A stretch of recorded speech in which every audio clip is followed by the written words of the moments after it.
Нами было предложено сделать вот в таком стиле.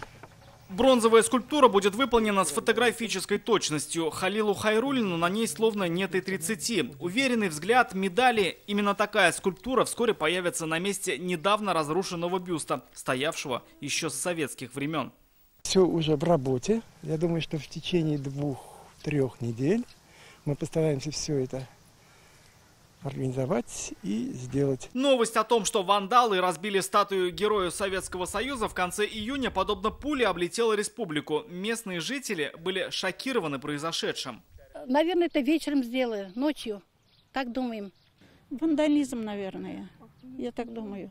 Вандализм. В дело включилась татарстанская прокуратура. Выяснилось, что виной всему детская шалость. 2 мальчика искали внутри клад. О том, что разбили они само сокровище, им теперь должны объяснить родители. Они не специально разбили, потому что они там играли. У нас там вот качели есть. Они вот на качели катались и думали, что там внутри у них есть. После уже районные власти решили восстановить памятник за счет бюджета. Взамен старого каменного новый бронзовый, более масштабный и детально проработанный проект. Скульптор такой, он портретист в первую очередь. И у него удаются ему такие работы, поэтому и был он выбран. В течение месяца он будет готов.